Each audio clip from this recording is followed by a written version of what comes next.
إن الحمد لله نحمده ونستعينه ونستغفره ونعوذ بالله من شرور أنفسنا ومن سيئات أعمالنا من يهده الله فلا مضل له ومن يضلل فلا هادي له وأشهد أن لا إله إلا الله وحده لا شريك له وأشهد أن محمدًا عبده ورسوله يا أيها الذين آمنوا اتقوا الله حق تقاته ولا تموتن إلا وأنتم مسلمون يا أيها الناس اتقوا ربكم الذي خلقكم من نفس واحدة وخلق منها زوجها وبث منهما رجالا كثيرا ونساء واتقوا الله الذي تساءلون به والأرحام إن الله كان عليكم رقيبا يا أيها الذين آمنوا اتقوا الله وقولوا قولا سديدا يصلح لكم أعمالكم ويغفر لكم ذنوبكم ومن يطع الله ورسوله فقد فاز فوزا عظيما أما بعد فإن خير الحديث كتاب الله وخير الهدي هدي محمد صلى الله عليه وسلم وشر الأمور محدثاتها وكل محدثة بدعة وكل بدعة ضلالة وكل ضلالة في النار أعوذ بالله من الشيطان الرجيم يا أيها الذين آمنوا بالله ورسوله والكتاب الذي نزل على رسوله والكتاب الذي أنزل من قبل ومن يكفر بالله وملائكته وكتبه ورسله واليوم الآخر فقد ضل ضلالا بعيدا وقال النبي صلى الله عليه وسلم إن الإيمان لا يخلق في جوف أحدكم كما يخلق الثوب فاسألوا الله تعالى أن يجدد الإيمان في قلوبكم. معزز حاضرین جمعہ، دینی ملی بھائیوں، عزیز نوجوانوں، دینی ماں اور بہنوں، اللہ رب العالمین نے ہمیں جس دین کا پابند کیا ہے وہ دین اسلام ہے. دین اسلام کے علاوہ کوئی بھی سوچ، کوئی بھی فکر، کوئی بھی عقیدہ اللہ رب العالمین کے ہاں قابل قبول نہیں ہونے والا ہے. یہ دین اسلام جو ایمان اور اسلام کے دو امور سے مرکب ہے، ایمانیات اور اسلامیات، یہ دونوں دین اسلام کہلاتے ہیں، دین کہلاتے ہیں. اللہ کے نبی صلی اللہ علیہ وسلم کے دربار میں جبریل علیہ السلام آئے تھے.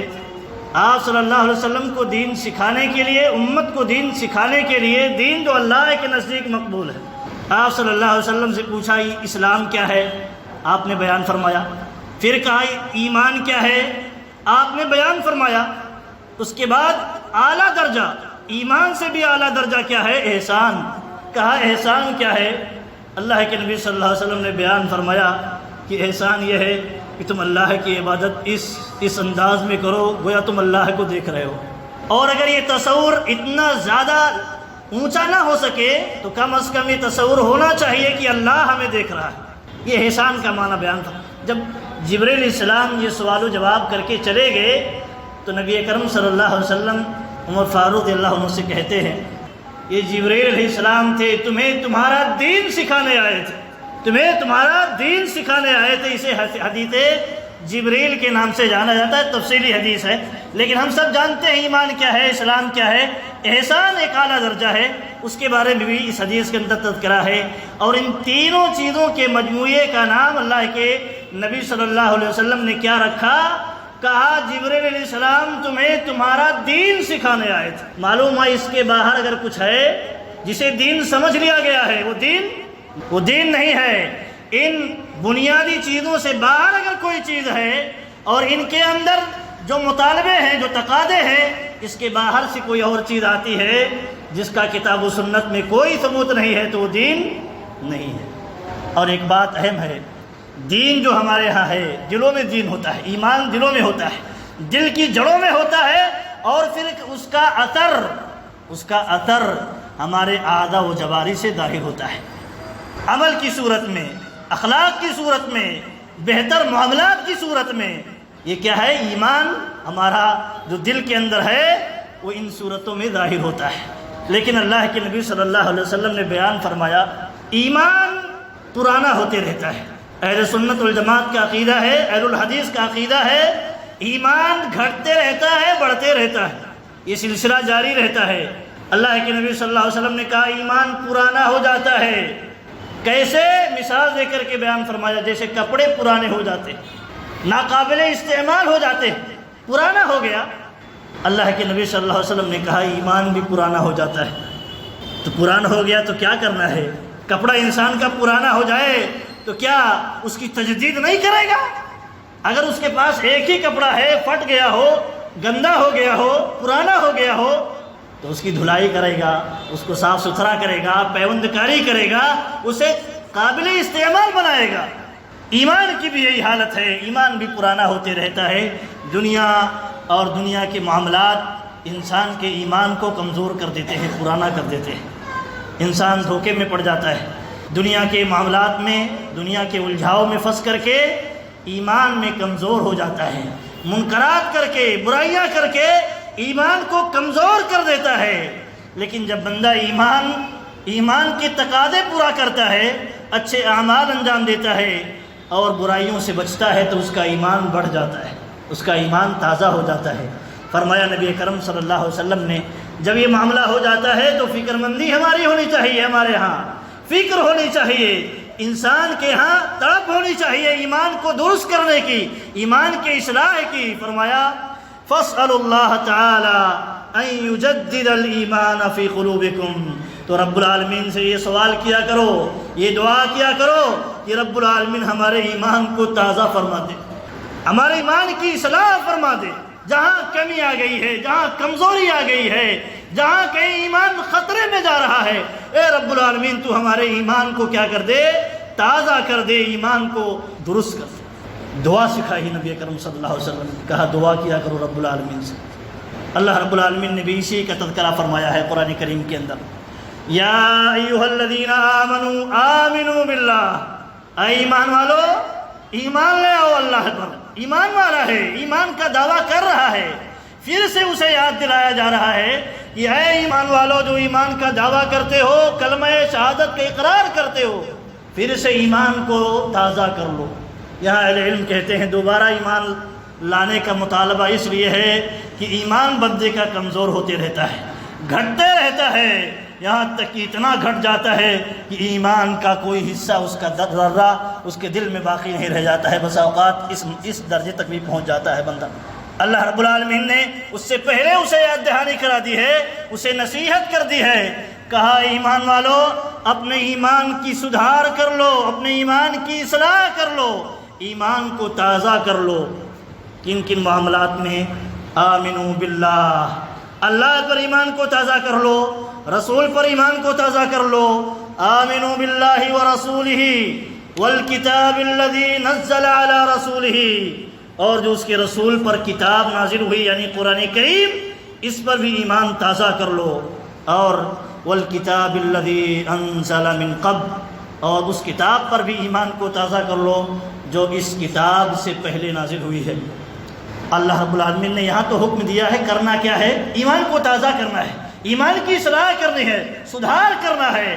ساتھ ہی ساتھ بیان فرما دیا یہ اس لیے ہے کیونکہ جو لوگ ایمان کی سدھار نہیں کرتے، ایمان کی اصلاح نہیں کرتے، فکر نہیں کرتے، تو ایسا ہوتا ہے کہ وہ کفر میں کہیں نہ کہیں جا پڑتے ہیں، کفر میں جا پڑتے ہیں۔ اسی لیے رب العالمین نے ہمیں احساس دلایا ہے، ایمان کے تئیں فکر مندی کا، ایمان کو تازہ کرنے کا ہم سے مطالبہ کیا ہے، تاکہ کہیں انسان کفر میں نہ پڑ جائے، شرک میں نہ پڑ جائے، بدعات و خرافات میں پڑ کر کے اپنے ایمان کو خطرے میں نہ ڈال دے۔ اللہ رب العالمین نے اسی لیے آگے فرمایا وَمَن يَكْفُرْ بِاللَّهِ، جو اللہ کا انکار کرے گا، کسی بھی شکل میں انکار کرے، اللہ کو مانے لیکن کہے رب کی بھی عبادت درست ہے، غیروں کی بھی عبادت درست ہے، رب کے حکم کا ہمیں پابند ہونا بھی ضروری ہے، ساتھ ہی ساتھ اگر کوئی کسی غیر کے احکامات، غیر کے قانون، غیر اللہ کے بنائے ہوئے قانون کی پیروی کرتا ہے تو کہتا ہے وہ بھی ضروری ہے جیسے اللہ کا قانون ضروری ہے۔ یہ برابری، یہ مساوات بھی ایک طرح سے برابری اور مساوات، یہ کہنا اور یہ بھی کہنا اللہ اور اس کے رسول کے قانون سے بہتر فلاں فلاں دنیا دارانہ قانون جو ہے وہ بہتر ہے، یہ بھی کفر ہے۔ اللہ پر ایمان کا تقاضا یہ ہے کہ ہر معاملے میں رب العالمین کو سب سے بڑا، اللہ اکبر، ہم جو اقرار کرتے ہیں، یہ عقیدہ ہے، یہ ایمان ہے، یہ ہماری طاقت ہے، ہماری قوت ہے، اللہ اکبر، ہر چیز سے بڑا اللہ ہے، ہر حکم سے بڑا اللہ کا حکم ہے، ہر فیصلے سے بڑا اللہ کا فیصلہ ہے، ہر فیصلے سے بہتر رب کا فیصلہ ہے۔ یہ احساس، یقین، ایمان جو ہمارے اندر ہے وہ ہمیں دلاتا ہے، یہ احساس دلاتا ہے۔ فرمایا جو اللہ کا انکار کرے، جتنی بھی شکلیں ہیں اللہ کے انکار کی، وَمَن يَكْفُرْ بِاللَّهِ وَمَلَائِكَتِهِ، جو فرشتوں کا انکار کرے گا، فرشتوں کا انکار بھی کئی طرح سے ہے، ہماری آنکھوں سے نظر نہیں آتے، ہم نہیں مانیں گے۔ آج منکرین حدیث، آج عقل پرست حضرات کچھ ایسے ہی دعوے کرتے ہیں، کن سے متاثر ہیں؟ غیروں سے متاثر ہیں، غیر مسلموں کے افکار سے متاثر ہیں۔ کہتے ہیں جنات نظر نہیں آتے، فرشتے نظر نہیں آتے آنکھوں سے تو ہم ایمان نہیں لاتے، کیونکہ یہ چیزیں محسوس ہی نہیں ہو سکتی۔ تو یہی تو کہا، ایمان جو ہے وہ محسوس چیزوں کے متعلق نہیں ہے، وہ تو آنکھوں سے دکھ رہا ہے، اس پر ایمان لانے کا کیا تقاضا ہے؟ جو چیزیں غائب ہیں، غیب کی چیزیں ہیں، انہیں پر ایمان لانے کا رب العالمین نے ہم سے مطالبہ کیا ہے۔ ان تؤمن باللہ وملائکتہ وکتبہ ورسلہ والیوم الآخر والقدر خیرہ وشرہ، یہی تو ساری غیب ہیں، یہی ایمان ہے۔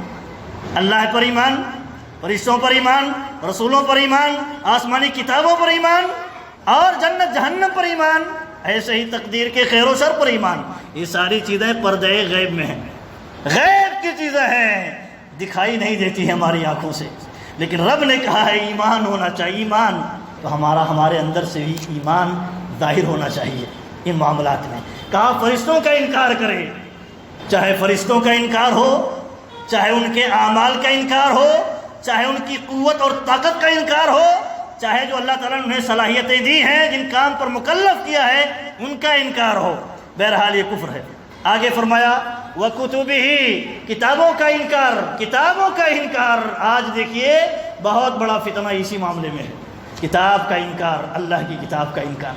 عقل کے مقابلے میں کتاب کو کچھ نہیں سمجھتا ہے، عقل کے مقابلے میں اللہ اور اس کے رسول کے احکامات و فرامین کو اہمیت نہیں دیتا ہے۔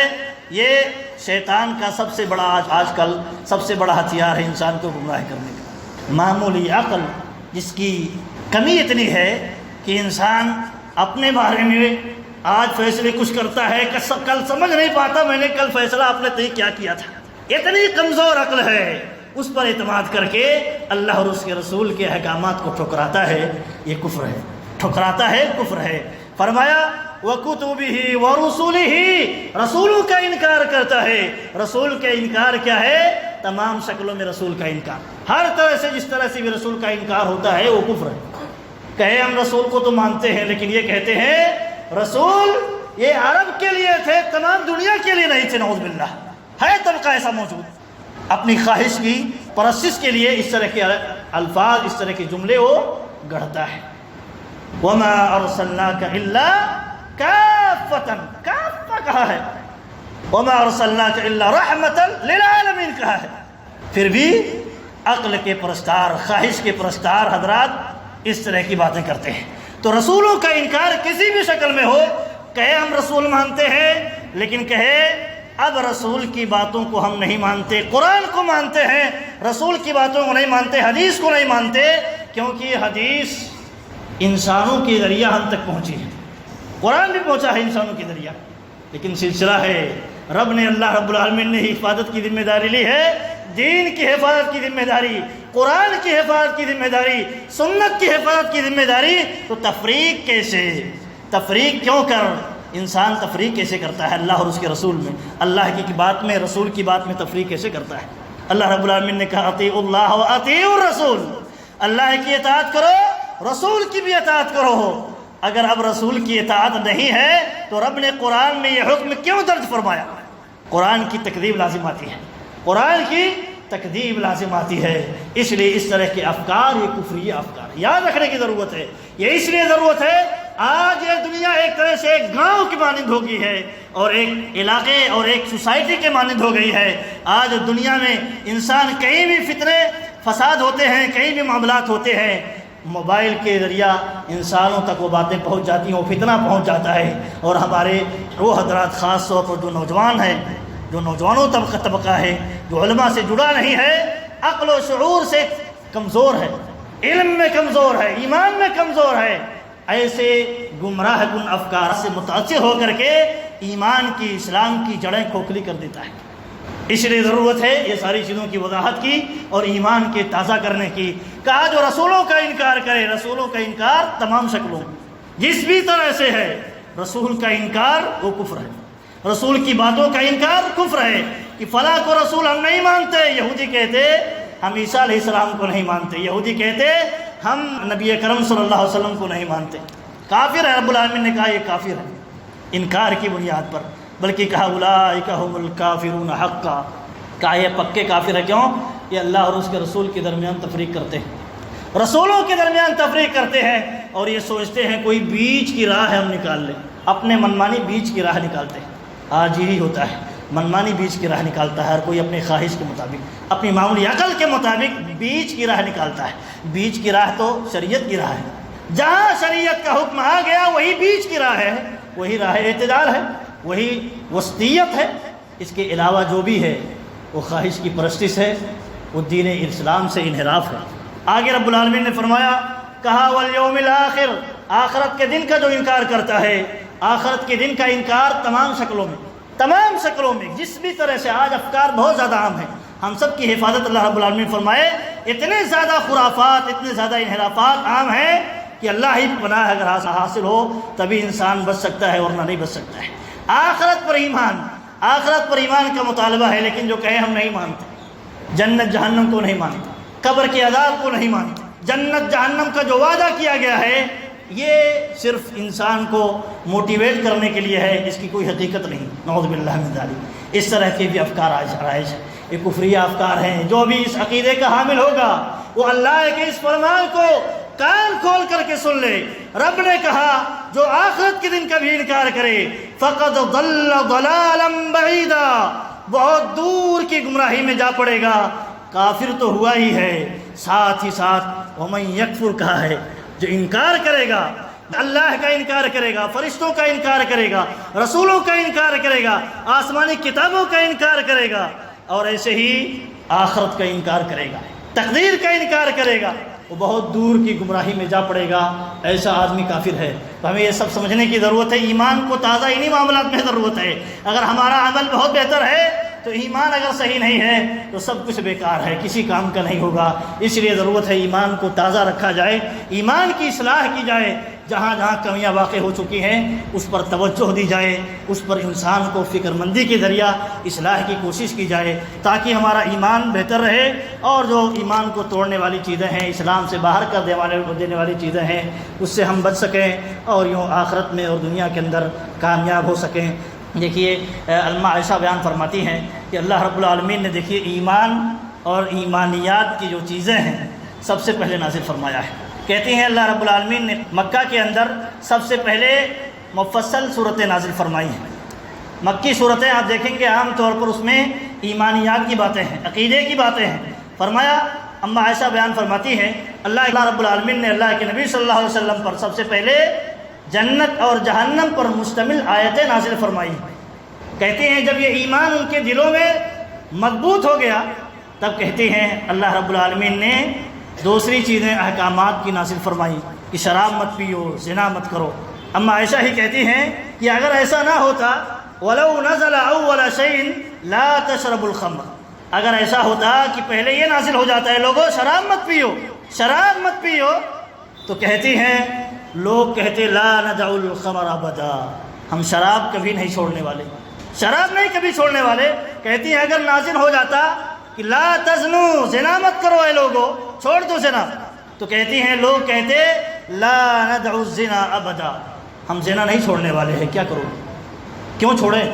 ان کا بزنس چلتا تھا، شراب سے بزنس چلتا تھا، یہ شراب کے خود رسیہ ہو چکے تھے، عادی ہو چکے تھے، تو ایسی چیزوں کو کیوں کر چھوڑیں گے؟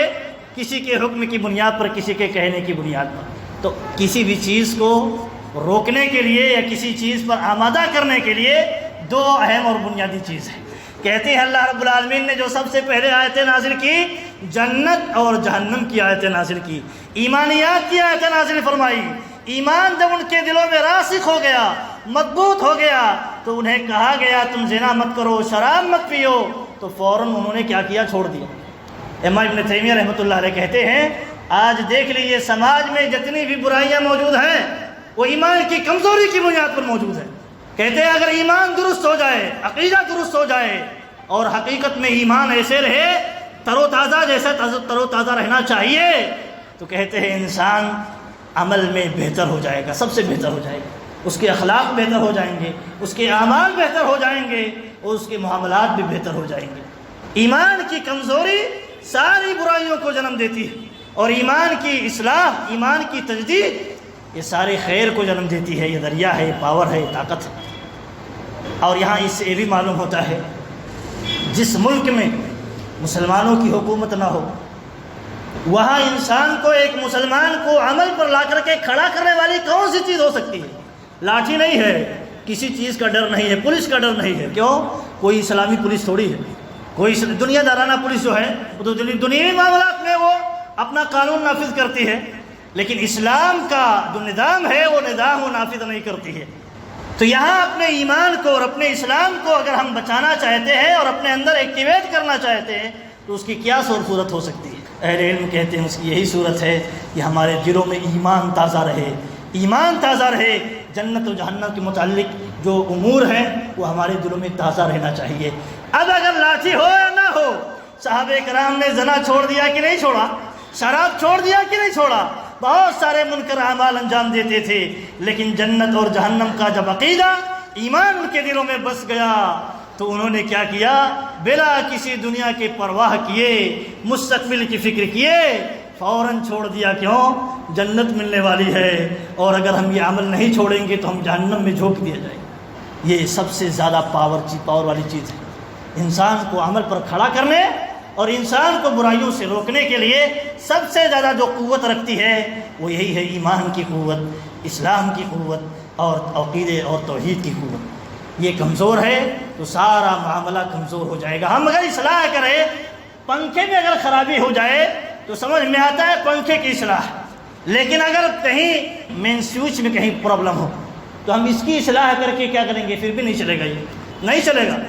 آپ لاٹھی سے تھوڑا حرکت دے دیں گے، معمولی چلے گا، لیکن مستقل نہیں چلے گا۔ ایسا بھی چل رہا ہے، کیوں؟ اس کے یہاں کمی نہیں ہے، کمی ہے کہیں مین سوئچ میں کمی ہے، وہاں سے جب تک اصلاح نہیں ہوگی مستقل یہ سسٹم نہیں چلے گا۔ ایمان کی اگر اصلاح نہیں ہوگی تو جو اعمال ہے، خیر کے اعمال، عبادتوں کے اعمال، اخلاق کے اعمال، معاملات کے اعمال، یہ بہتر طور پر، مستقل طور پر، بہتر طور پر نہیں چل سکتے۔ وقتی طور پر، ٹمپریری طور پر دنیا کی لالچ ہے، کوئی اور فائدہ دکھ رہا ہے تو ہو سکتا ہے کچھ ایکٹیویٹ ہو جائے، لیکن وہ مستقل طور پر چلنے والا نہیں ہے۔ لیکن ایمان کی طاقت جو ہے، ایمان کا جو پاور جو ہے، اگر انسان کے اندر بس جائے، رچ جائے، تو انسان مستقل طور پر ایکٹیویٹ ہو جاتا ہے۔ وَاعْبُدْ رَبَّكَ حَتَّىٰ يَأْتِيَكَ الْيَقِينُ، اپنے رب کی عبادت کرو یہاں تک کہ موت آ جائے۔ کب؟ انسان جب جنت اور جہنم پر یقین رکھے گا، ایمان رکھے گا، تو موت تک عبادت کرے گا۔ کیوں؟ کہیں ایسا نہ ہو موت سے پہلے میں بہک جاؤں، گمراہ ہو جاؤں، کہیں شیطان کے راستے پر نہ چل جاؤں اور ہمارا انجام آخرت میں برا ہو جائے، کیونکہ ابھی جنت تو ہمارے نام ہوئی نہیں ہے، ہمیں جنت ملی نہیں ہے۔ جب تک ہم نہیں مر جاتے تب تک ہمیں جنت اور جہنم نہیں ملنے والی ہے۔ لیکن یہ فیصلہ ہے کہ اللہ رب العالمین نے کہا جنت والے اعمال کریں گے تو جنت ملے گی، اور اگر جنت والے اعمال چھوڑ دیں گے، جہنم والے اعمال انجام دیں گے، تو مرنے کے بعد اسی کے مطابق آپ کے ساتھ فیصلہ کیا جائے گا۔ تو جب تک زندہ ہے انسان، جنت اور جہنم کا عقیدہ دل میں راسخ رہے، ایمان راسخ رہے، تو انسان کبھی بھی عبادتوں سے غافل نہیں ہو سکتا ہے۔ وہی غافل ہوگا جس کے ہاں ایمان کمزور ہو گیا، ایمان مٹ گیا ہو، ختم ہو چکا ہو۔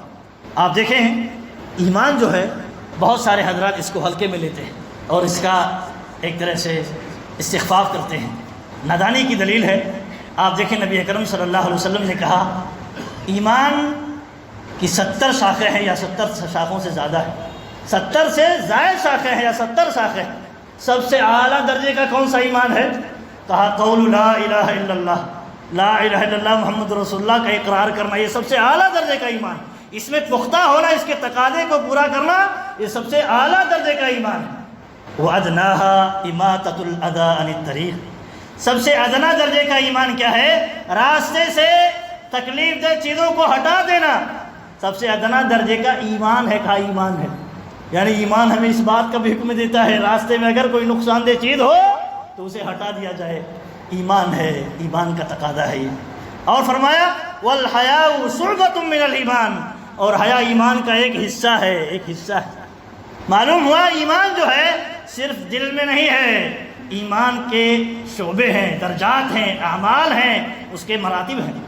ایمان یہ بھی ہے کہ دل میں اللہ رب العالمین کے متعلق عقیدہ رکھا جائے، اور جو ایمانیات ہیں اس کے متعلق عقیدہ رکھا جائے، ایمان لایا جائے، تصدیق کی جائے، اسے جھٹلایا نہ جائے، انکار نہ کیا جائے، تصدیق کی جائے۔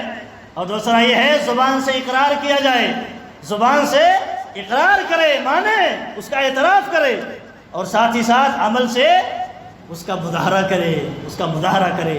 کہتے ہیں سلف صالحین کہتے ہیں لیس الایمان بالتمنی، ایمان یہ تمنا اور آرزو کا نام نہیں ہے کہ ہم تمنا کریں، دعویٰ کا نام نہیں ہے، ہم دعویٰ کریں ہم مومن ہیں جی، ہم کلمہ شہادت پڑھتے ہیں دن میں 100 مرتبہ، یہ ایمان نہیں ہے، یہ ایمان کا ایک حصہ ہے۔ اگر اس کے دوسرے اور تیسرے حصے جو شرائط ہیں نہ پورے ہوئے تو ایمان بھی گر جائے گا، اس کی دیوار بھی گر جائے گی۔ کہا ایمان یہ کوئی تمنا کی چیز نہیں ہے، تمنا کر لے، دعویٰ کر لے تو ایمان ہے، وہ اس کے ہاں نہیں۔ کہا لیس الایمان بالتمنی ولا بالتحلی ولكن ما وقر فی القلب وصدقہ العمل۔ کہا کوئی چولا نہیں ہے، کوئی لباس نہیں ہے کہ آپ اس کو زیب تن کر لیں تو آپ کے ہاں ایمان آ گیا، نہیں۔ ایمان تو اصل یہ ہے کہ دل میں راسخ ہو جائے، دل میں جڑ پکڑ لے، جڑ بنا لے، اسی کا راز چلے، اسی کے حساب سے دل کا دھڑکن چلے، دل میں جو بھی چیزیں آئے ایمان کی روشنی میں آئے۔ اور کہا وصدقہ العمل، اور عمل اس کی تصدیق کرے، دل کے اندر جو ایمان موجود ہے عمل سے اس کی تصدیق ہو، کہا یہ ایمان ہے۔ اسی لیے نبی اکرم صلی اللہ علیہ وسلم نے کہا ایمان کی 70 یا اس سے زائد شاخیں ہیں، تاکہ کوئی یہ نہ کہے دل سے ہم نے مان لیا رب کو ایک، دل سے مان لیا رسول کو رسول، اب من مانی جو چاہے کرے ہمارے لیے آزادی ہے، نہیں، یہ تو ایمان کے خلاف کام ہے، ایمان کے خلاف کام ہے۔ یہ اس بات کی دلیل ہے کہ اس کے ہاں ایمان کمزور ہے، ایمان کمزور ہے۔ ایک بات اور ہے کہ ایمان دیکھیے کیسے ہمارے دلوں میں راسخ ہو۔ ہم طریقہ جب صحیح نہیں اختیار کرتے ہیں اور راستہ جب صحیح سے اختیار نہیں کرتے ہیں کسی بھی کام کے لیے تو معاملات سب درہم برہم ہو جاتے ہیں اور فائدے سے زیادہ نقصان ہو جاتا ہے، کچھ کر رہے ہوتے ہیں کچھ ہو جاتا ہے کچھ۔ نبی اکرم صلی اللہ علیہ وسلم نے تمام طریقے بیان فرما دیے ہیں۔ کہتے ہیں صحابہ رسول اللہ صلی اللہ علیہ وسلم کے کہ ہم پہلے ایمان سیکھتے تھے، پہلے ایمان سیکھتے تھے۔ اور اما عائشہ کی آپ نے بھی وہ حدیث سنی، کہتی ہے کہ اللہ رب العالمین نے سب سے پہلے جنت اور جہنم والی آیتیں نازل فرمائیں، اور جب لوگوں کا دل ایمان پر، اسلام پر مضبوط ہو گیا تب بعد میں دیگر احکامات کی چیزیں اللہ رب العالمین نے نازل فرمائی۔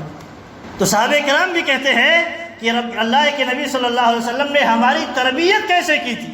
کہا پہلے ہمیں ایمان سکھایا۔ کہا وہ کہتے ہیں ہم نوجوان تھے، ہم جوانی کے قریب عمر کو پہنچ رہے تھے تو اس وقت ہم نے کیا کیا؟ کہا فَتَعَلَّمْنَا الْإِيمَانَ قَبْلَ أَن نَّتَعَلَّمَ الْقُرْآنَ، تو کہتے ہیں ہم نے پہلے اس عمر میں ایمان سیکھا نبی اکرم صلی اللہ علیہ وسلم سے، اس کے بعد قرآن سیکھا۔ آج ہوتا کیا ہے؟ الٹ ہے۔ خود وہی کہتے ہیں دیکھیے کہ جب ہم نے ایسا کیا، پہلے ایمان سیکھا پھر قرآن سیکھا، تو ہمارے دلوں میں ایمان کیا ہے؟ بڑھ گیا اور مزید بڑھتا چلا گیا، مزید مضبوط ہوتا چلا گیا۔ پھر وہی کہتے ہیں کہ آج معاملہ ایسے ہے کہ ہم بہت سارے لوگوں کو دیکھتے ہیں اپنے زمانے کے، وہی بیان کرتے ہیں صحابی رسول جندب بن عبداللہ رضی اللہ تعالیٰ عنہ، کہتے ہیں آج معاملہ یہ ہے لوگوں کو دیکھا جاتا ہے پہلے یہ قرآن سیکھتے ہیں بعد میں ایمان سیکھتے ہیں، اسی لیے فتنوں کے شکار ہو جاتے ہیں۔ معاملہ یہی الٹ پلٹ ہوتا ہے۔ قرآن کے بارے میں ہمیں کیا ایمان ہونا چاہیے؟ قرآن کی کوئی آیت کا انکار ہم کر سکتے ہیں؟ نہیں کر سکتے۔ قرآن کی ہر بات درست ہے، صحیح ہے، اپنی عقل سے ہم اس کو انکار نہیں کر سکتے۔ یہ ایمان کا تقاضا ہے۔ نبی اکرم صلی اللہ علیہ وسلم کے ہر فرمان کو جو صحیح حدیث سے ثابت ہے ہم اس کو ایکسیپٹ کرتے ہیں، تسلیم کرتے ہیں، ہمارا ایمان ہمارے ایمان کا حصہ ہے۔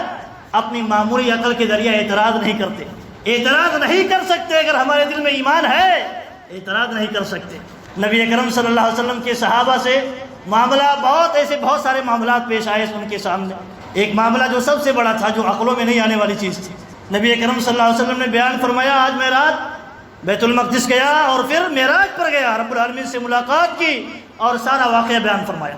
یہ کفار جو ہے، جن کی عقلیں بڑی محدود ہوتی ہیں اور اللہ رب العالمین کی ہدایت کی روشنی میں وہ نہیں چلتے ہیں، اپنی خواہش کی روشنی میں چلتے ہیں، اپنی معمولی عقل کی روشنی میں چلتے ہیں، تو کیا مذاق اڑانے لگے، نبی اکرم صلی اللہ علیہ وسلم کا مذاق اڑانے لگے۔ کیوں؟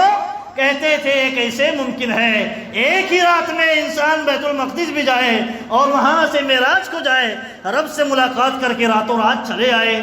آج تک کوئی ایسی سواری تو ہمارے درمیان تو ہے نہیں، آج تک کوئی گیا نہیں۔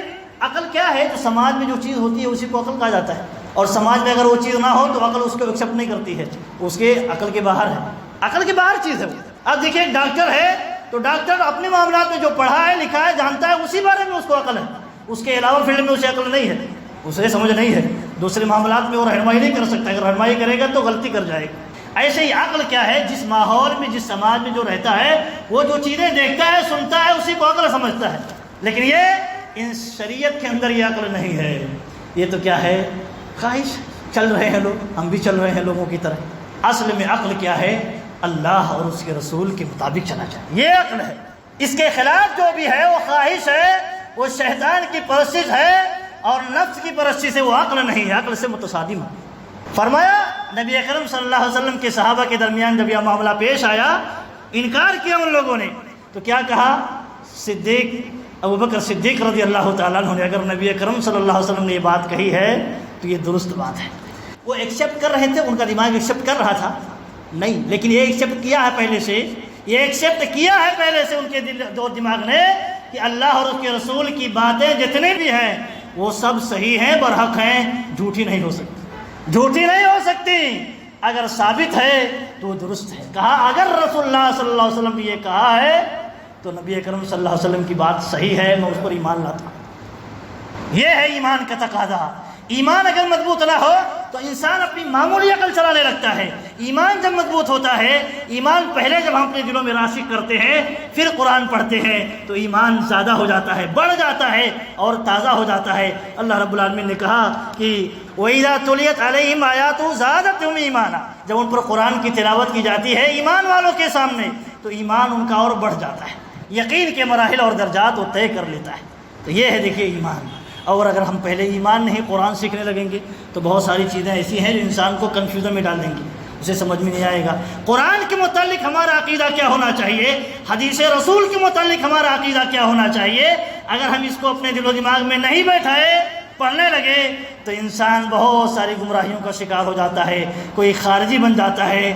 صحابہ کرام کے خلاف تلواریں نکالنے والے بن گئے یہی لوگ جو قرآن کو اپنی منمانی سمجھنے لگے، ایمان کے بغیر حدیث کو اپنے منمانی سمجھنے لگے، ایمان کے بغیر، تربیت کے بغیر، معاملہ دیکھیے سب الٹ ہو گیا۔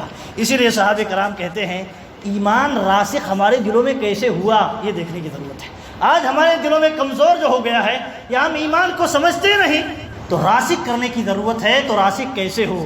کہا پہلے ایمان سیکھو، کہا ہم پہلے ایمان سیکھے پھر قرآن سیکھے، پھر ہمارے دلوں میں ایمان بڑھتے چلا گیا، گھٹنے کا نام نہیں لے رہا، بڑھتے چلا گیا۔ پہلے فکر آتی ہے، سوچ، پھر عمل پیدا ہوتا ہے۔ فکر اگر غلط ہے تو عمل بھی غلط ہوگا، سوچ اگر صحیح آ جائے تو عمل بھی، ساری چیزیں اسی سے جڑ جاتی ہیں، اسی چیزیں سے جڑ جاتی ہیں اور سمجھنے لگتا ہے، یقین پیدا ہو جاتا ہے کہ یقیناً یہ بات درست ہے، صحیح ہے۔ آپ دیکھیں فرماتے ہیں صحابہ کرام، کہتے ہیں عبداللہ بن مسعود رضی اللہ تعالیٰ عنہ، حافظوا علی ابنائکم فی الصلاۃ، اپنے بچوں کو نماز کا پابند بناؤ، بچے ہیں چھوٹے ہیں، پابند بناؤ نماز کا۔ وعودوہم الخیر فإن الخیر عادہ، خیر کا انہیں عادی بنا ڈالو، خیر کا عادی بنا ڈالو۔ کیونکہ جو خیر کی چیزیں ہیں اسے کرنا عادت جب ہو تو آسان ہو جاتا ہے۔ ایمان کی تربیت اگر ہو جائے، نماز کی تربیت اگر پہلے ہو جائے، پھر اگر اب کسی چیز کا حکم دیا جا رہا ہے، تربیت ہو چکی ہے، عادت ہو چکی ہے، اب وہ شوق سے کرے گا، اور اگر کہیں غفلت میں بھی پڑ گیا تو اس کی عادت اسے کھینچ لائے گی۔ اسی لیے سلف کہتے تھے، یہ مقولہ مشہور ہے کہ جو انسان جوانی عبادت میں گزارا ہے، بڑھاپے میں عبادت کرنا اس کے لیے آسان ہو جاتا ہے، اور جو انسان جوانی کو بربادی میں گزارا ہے، لہو لعب میں گزارا ہے، عبادت کرنا بڑھاپے میں اس کے لیے مشکل ہو جاتا ہے، مشکل ہو جاتا ہے، بہت گرا گزرتا ہے۔ اس لیے جوانی جو ہے اللہ کی عبادتوں میں گزارنی چاہیے، بچپنا جو ہے اللہ تعالیٰ کی عبادت والے کام میں عادت بنانے میں گزارنا چاہیے۔ اپنے بچوں کی تربیت کرنی چاہیے، اپنے گھر کے ماتحت لوگوں کی تربیت کرنی چاہیے۔ اس طرح کیا ہوتا ہے، ایمان اور عمل صالح پروان چڑھتا ہے، اور پھر ایمان ہمارے دلوں میں راسخ ہو جاتا ہے، اور پھر اس سے جو سماج میں سدھار پیدا ہونی چاہیے، عمل میں سدھار پیدا ہونی چاہیے، اخلاق میں سدھار پیدا ہونی چاہیے، اس کے آثار ظاہر ہوتے ہیں، اس کے ثمرات ظاہر ہوتے ہیں۔ لیکن جب یہی کمزوری پیدا ہو جاتی ہے تو سارے خرافات، سارے فتنے فساد جنم لینے شروع ہو جاتے ہیں، اور اس کی کوئی انتہا اور کوئی حد نہیں باقی رہ جاتی ہے۔ اللہ تعالیٰ سے دعا ہے کہ اللہ رب العالمین ہم سب کو ایمان کی تجدید کی اللہ تعالیٰ توفیق دے، ایمان کی اصلاح کی توفیق دے، اور جو بھی ہمارے دلوں میں ایمان کے تئیں کمزوری، کوتاہی، لاپرواہی واقع ہو چکی ہے، اللہ رب العالمین دور فرمائے، اور جب تک ہم دنیا کے اندر زندہ رہیں ایمان پر زندہ رہیں، اسلام پر زندہ رہیں، اور ہماری وفات ہو تو اسلام کی حالت پر ہو۔ آمین۔ وآخر دعوانا الحمد للہ رب العالمین۔